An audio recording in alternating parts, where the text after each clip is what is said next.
busy Hodges must be privileged to grow.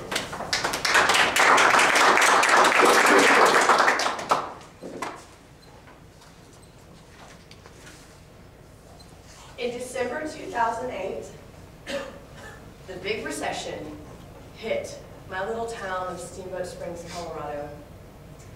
Us business owners thought that we had been immune to it for the four quarters beforehand, because everyone else had been hit, but we were still making lots of money.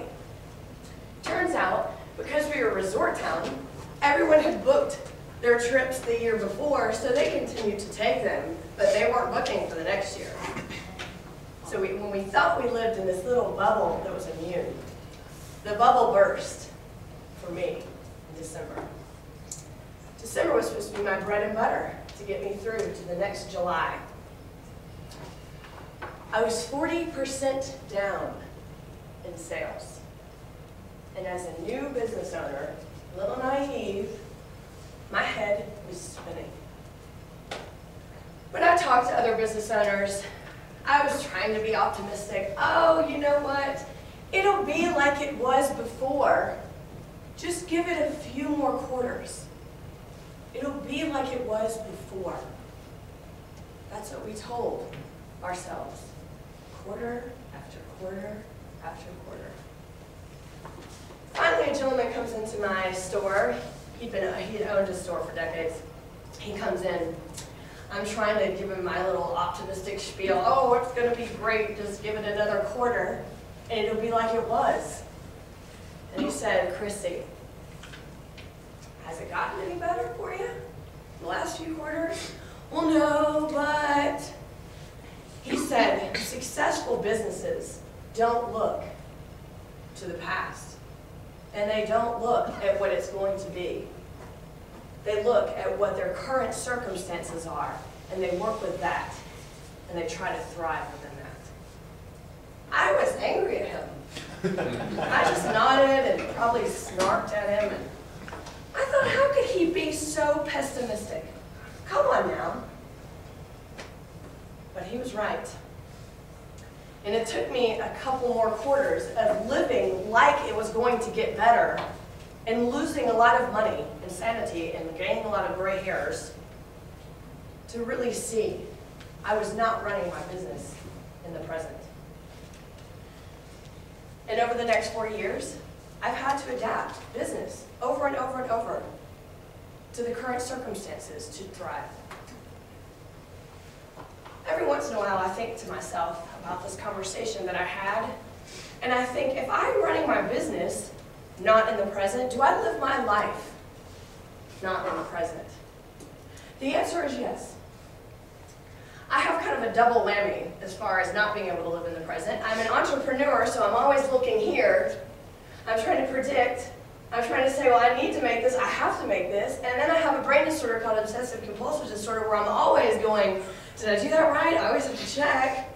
I always have to make sure I say the right things. I'm always here and here. I never have my feet planted in the soil of the present. Why is that? I'm scared. Why don't any of us live in the present?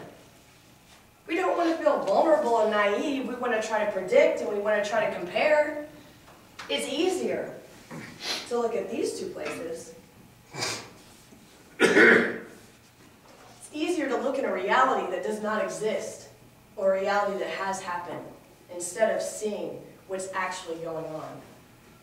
But looking in the past is digressing. Looking at the future is dreaming.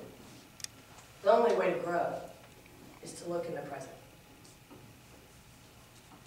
So I always think to myself, what is it that actually makes me live in the, do I ever live in the present? That's the real question. Yes, and we all do.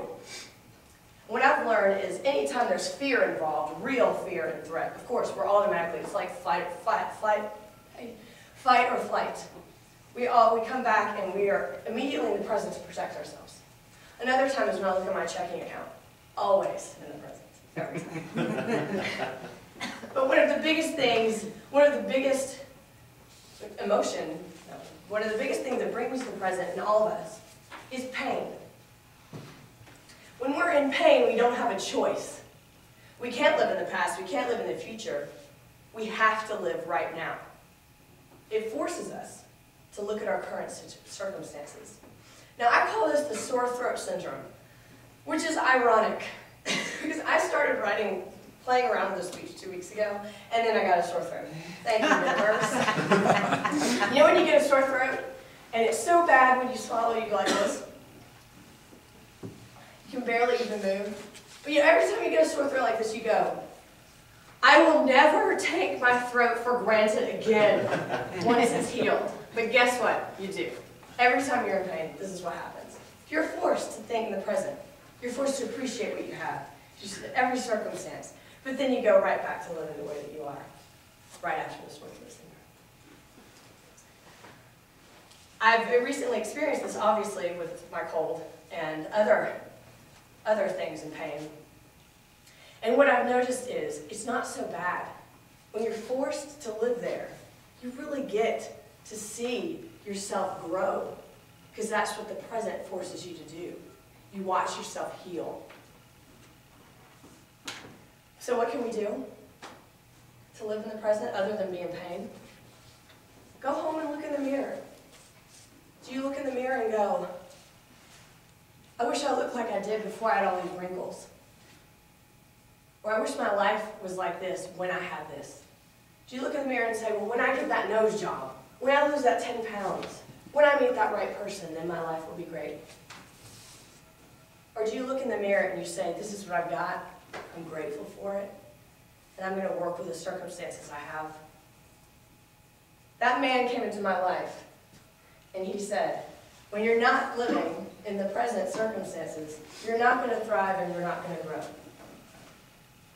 And I still believe that to this day in my own life. When you live in the past, you're digressing. When you live in the future, you're dreaming. When you live in the present, your feet are in the soil and you can grow. If you're not growing, you're just dying.